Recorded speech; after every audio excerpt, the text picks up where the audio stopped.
Good afternoon, evening. Probably evening. Get away with evening, I think. You never know once you've been waiting for Tim Sheens. Here we are at Headingley. John Davidson here with Phil Caplan again. Phil. We've swapped seats, if anybody remembers. Yes, I've got the bigger head this time. 28-24. Bit of a weird game. Leeds were 28-0 up and only just scraped it at the end. A very typical Leeds game this season.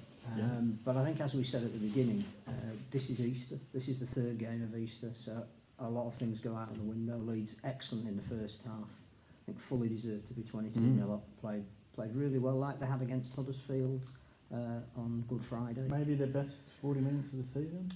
Huddersfield was good, but the two of them excellent. And then in the second half, Harry Newman had a couple of try opportunities, and he's young and inexperienced, and he'll learn from them. First occasion, decided to back himself, which you're never going to criticise a young player for backing himself. He's quick too, isn't he? Yeah. But a magnificent tackle from Ryan Shaw. When we're ranking tackles of the season, that's up there. I first thought it was a high tackle, but he actually sort of got his arms over and sort of ragdolled him from the shirt. Scragged him into amazing, touch. wasn't it? It was fantastic. His acceleration. The timing of the tackle and to put him into kudos touch to Ryan Shaw. But then Newman broke for a second time and did have support again on the inside, and you thought perhaps would have learnt from the first occasion, but maybe not. And fever. From there, full credit to Hull KR for showing great resilience, coming back to... I didn't at any stage think they were going to win until probably there was a minute to go, and having seen Leeds surrender what looked like a match-winning lead to London here, just managed to hold on. And I think the one thing that certainly David Fernan will take from this is the fact that it's 2 points. And at this stage of the season, when you're playing your third game in 9 or 10 days, that's all you want. And considering it moves them above Hull KR under 10. It does. And a fourth home win on the trot. Which again is something. I think there are a couple of times this season, that London game and away at Catalan, where they've let games go. So whilst they made it a lot more difficult than it needed to be, and again, full credit to Hull KR for hanging in there. It's a battle of energy at this time of the year. Leeds had it all in the first half, and then it seemed to ebb away, and Hull KR realised and sensed that they had a chance, and obviously decided that it was worth throwing the ball around, and could, if they'd have held on the last set, have even mounted a late challenge and possibly stolen the game. But overall, I think Leeds probably just about deserved to win it, and at this time of year, take the 2 points when you can. Alan says Lola here was outstanding. I thought he was very good. That try he set up for Prisco. I had him down as the Leeds man of the match. I think that's the best we've seen him playing at 6. He's shown some signs at fullback that he can pass the ball out wide. He's got a great reading of the game. But I think as a pivot and a playmaker, that was his best performance. Another positive to come out of it. Although all coaches are talking about these weeks are injuries, and again, both of them are now counting the cost of either victory or defeat. Well, that was the theme of the post-match. Scott says we need a new microphone. We don't have a microphone, so yes, we definitely do need a new one. If we have an old one, we need a new one. Yes, this is just my iPad. But what were the injury lists? So I think it was Leeds, Callum Watkins, bang on the knee, Jack Walker hamstring, and Brad Dwyer shoulder. Yeah, which hamstrings are notoriously fickle, and Brad Dwyer was very good. Actually, both Hookers, Matt Purcell was very good. They both set up tries. Bossed Hull KR up the middle, which again, if I was Tim Sheens, I'd be concerned about. He mentioned it. It was sort of schoolboy stuff, wasn't it? So that's not good for Leeds. And then for Hull KR, looks like Joel Tompkins. Yes, he went off, and the catalogue of people who were due to come back, it sounded as though there was still some who were going to be on the sidelines. Garbutt in about 3 weeks. Garbutt, actually, I think half the time they'd originally thought the operation's gone well, and there wasn't as much to do in his knee as they thought. So he could be back within 3 rather than 6 weeks. But they're lacking size, he said, and he's right. But in fact, both of these teams are lacking size. I think the real issue, obviously Tim didn't want to make a big deal of it, but Lee Jewett going down to London to see a specialist about his problems arising from concussion, and that obviously what happened with Andrew Heffernan, who had to retire. Absolutely. And we've got Jamie Shaw at Hull, who's suffering the same at the moment. He can't shake off the long-term symptoms of concussion. That's got to be a real worry for the sport, something that I think we've spoken about before. Just on that, Phil, I've had this view for a while, but do you think something like a mandatory I don't know, you know, obviously doctors would be need to consult, but whether it be a mandatory sort of 1 month sit down or 2 months when you get a second concussion in the space of 2 or 3 weeks, because it just seems like that's the, once you get the one knock, the chance of getting a second, and then obviously the second, the chance of getting a third is massively higher. I'm just not sure we do enough research on concussion. No. And we don't do enough with players who've had it and had to retire prematurely. We don't do enough with players who suffer it during the season.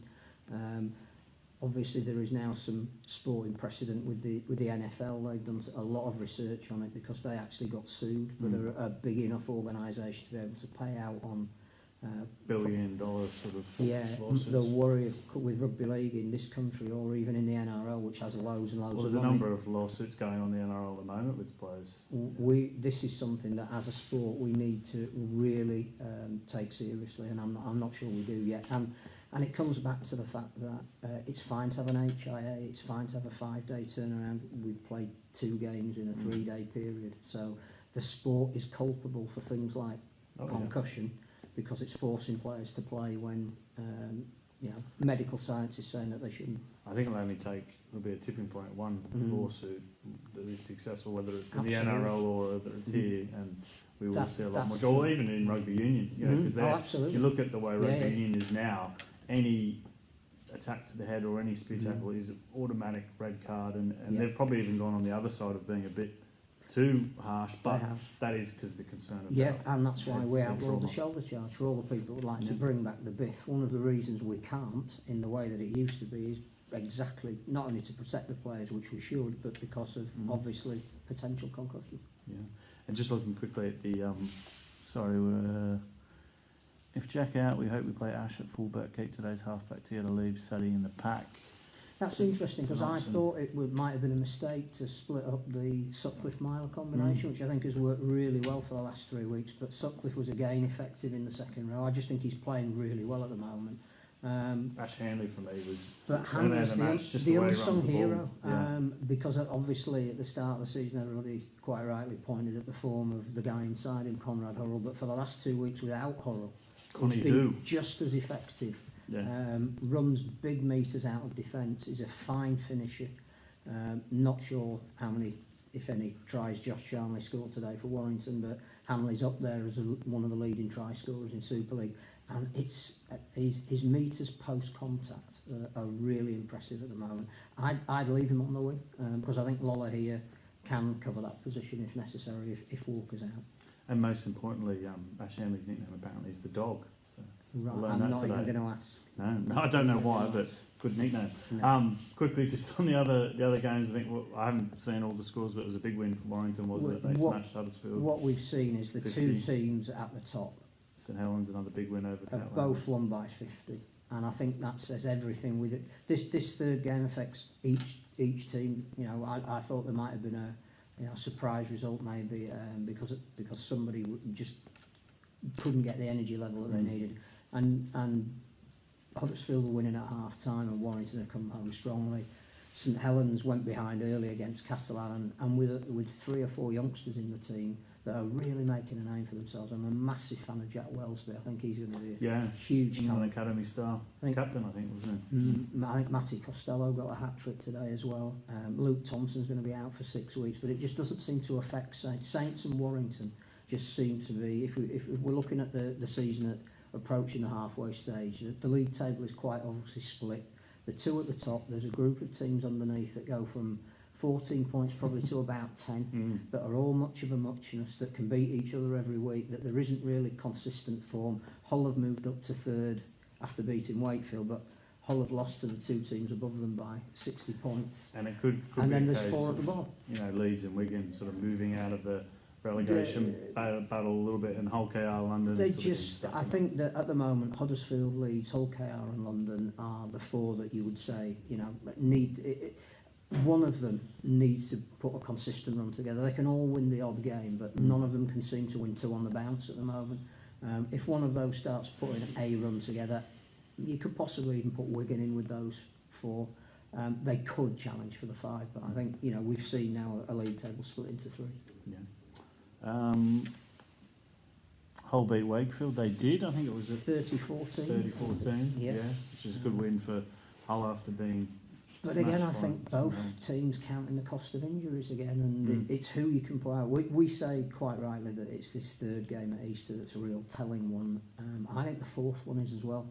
That you patch people up as best you can. You pick your juniors because you have to. You name 19 players, but you probably only got 16 or 17. This is the week where you do all of the. You do your proper recovery, you do the assessment of the actual level of injuries, because it's not about getting somebody on the park. Now it's about what damage have you done.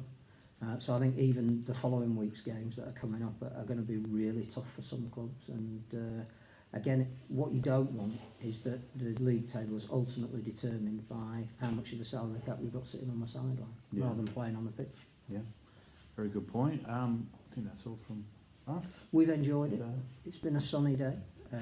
We've seen 2 games. We've seen a great under-19 game.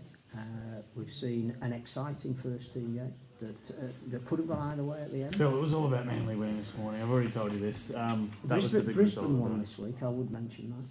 Well, good win Anthony for the Bronx. Seibold needs to win games unless he's going to get sacked. So. Fan of the Bronx. He likes the heavyweights, does Phil.